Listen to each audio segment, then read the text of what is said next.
Hey, welcome back to the Backyard Professor Chess videos.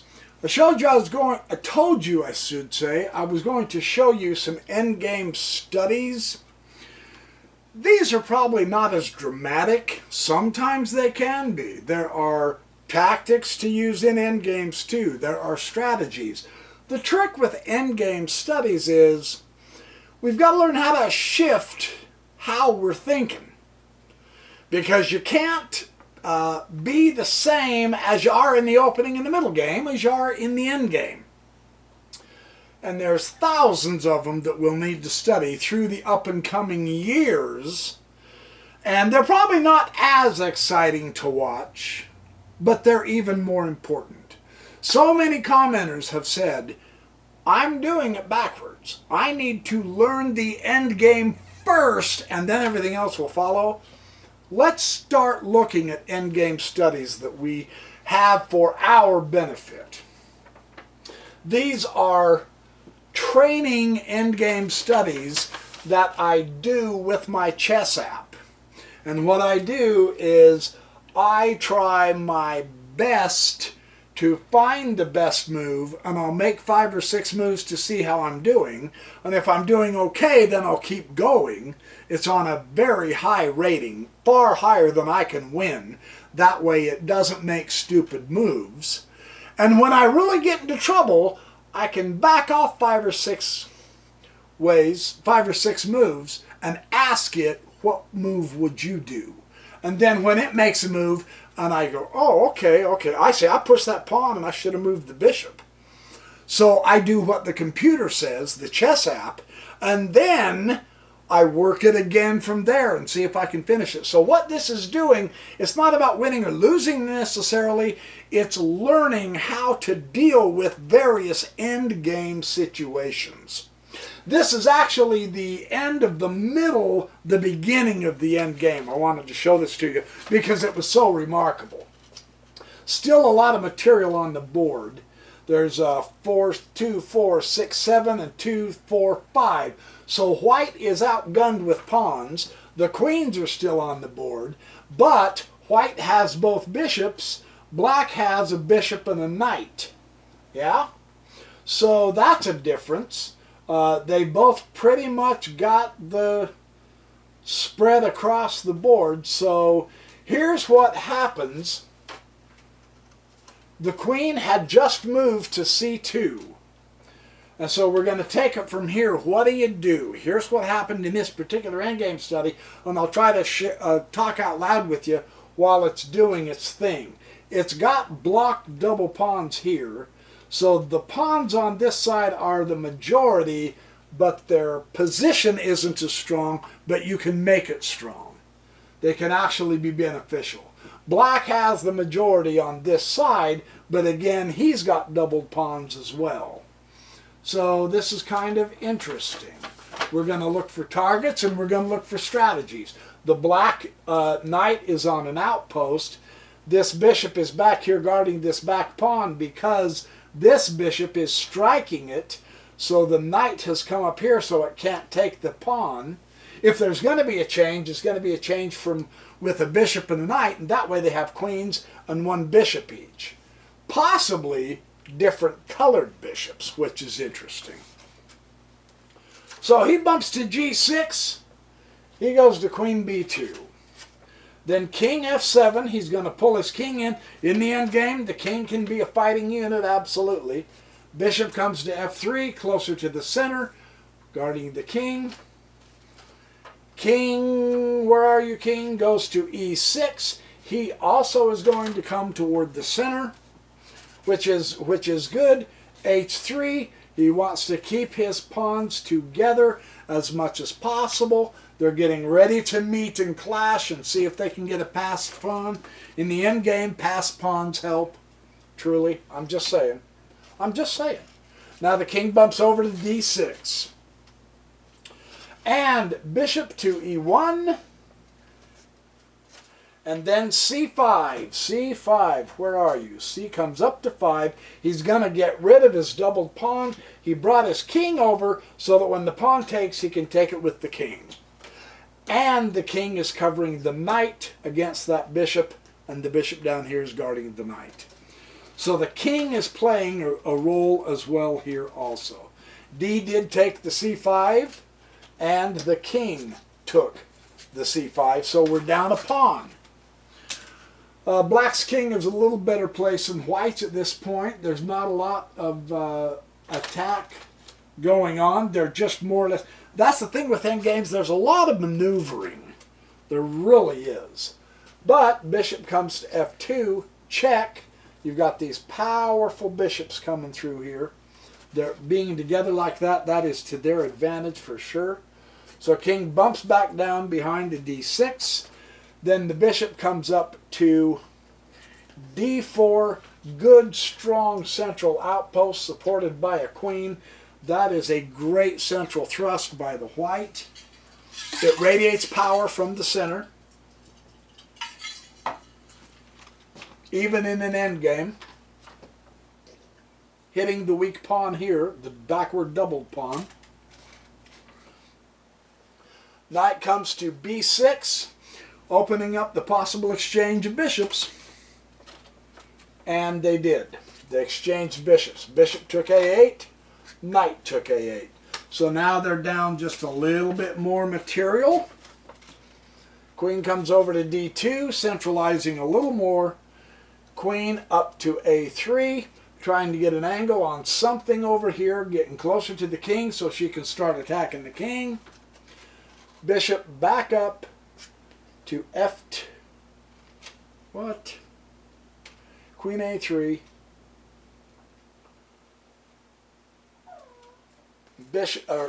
King went to c6. Bishop went to f2, king went to c6. And queen came up to e3, centralizing. There's no rooks. So the queen in front of the king, unless the other queen is here, but they would change off, is not as critical in the endgame unless you have rooks. In this instance, we don't, so it's okay. Knight comes up to c7. Don't leave the knight in the corner. There's no reason to. It was good for the exchange, but that's as far as it goes. Queen comes down to b6 check, supported by the bishop. Looks like she's going to try to nab her a knight. King goes to d7. Queen comes back up to d4 check. Queen comes to d6. And now they're going to exchange the queens. Except the king comes up to e3. And he says, no, I don't want to exchange them there. I want to go to here. And then queen takes d6. And king takes d6. These pawns are more or less locked. There's two black pawns to one, so black has the majority on this side. So that's the side the king wants to be on. There's a bishop versus a knight in an endgame where white's pawns are outnumbered. Black has the majority of pawns. They're on both sides. That could be very useful for white if black doesn't use his knight properly. So this is going to be an interesting endgame. What do you do when you find yourself in this position? That's what these studies are going to show us. Various different nuances with rooks and bishops, or with just two knights, or with queens and rooks, or just rooks, you know, things like that. So it's real interesting to see how all of this gels together. White bumps g4 to clarify this side a little bit more. Knight comes up to d5 check, a good central hit with the fork on the solo pawn. King bumps up and over to d4, keeping his eye on these three pawns here. F takes g4 here. Going to clarify that position a little bit, and now H takes g4. So now we see black has the majority on both sides, but white has the stronger piece, the bishop. In this instance, it's the stronger piece, simply because there's pawns on both sides, and it can get to them very, very fast. Okay? So that's an interesting consideration. However, the knight takes f4 now. Yeah. Knight takes f4, one less pawn. Bishop bumps to g3. Beautiful. Skewer of the knight to the king. You want to keep track of that. That's a good tactic. But black has a great resource, the pawn. So the knight's on an outpost. It's safe. It's not going to be taken or exchanged at this point. So bishop just comes to h2. King comes to c6. He's going to make sure the king can't bump into here and start taking pawns. He wants to keep track of these. The knight will keep track of this side. You see how he's splitting the alternatives? That's the advantage of having the knight on one side, which is best, and the king on the other. The white doesn't have to worry about that because the bishop will take care of both sides if it has to. Because it's a faster piece. At least that's the theory. King comes over to e4. b4 bumps up. C takes b4. Now we have two passed pawns. However, the black king is in the area. And you can bet your bottom dollar he's going to put a stop to that pawn, if not outright taken. If he can take it, he will. And now, bishop takes f4. Now look at the strategy here. And g takes f4. So, the king's on this side, and he's going to have this pawn. This king's on this side, and he's going to run this pawn in and take care of these. Who gets in first? That's the question. We will find ourselves in situations like this. So let's take a look and see how this worked. Of course, king takes the f4. Yeah, you got to take every pawn you can when you're in this kind of a position. Yeah. And he doesn't worry about his taking the pawn. He's pushing it. He wants a queen. The king comes to e3. He can catch that pawn. No, he can't. King takes b4 because this king will keep in contact with him. Black is going to get a queen. There's no question. King e2. King b3. He's going to make sure he can escort that pawn all the way in. That's how you do it. King to e1, and now king to b2, covering the queening square. Black will get his queen. Yeah? King comes to e2, c2, d3, but it doesn't matter. There's your queen. And black wins.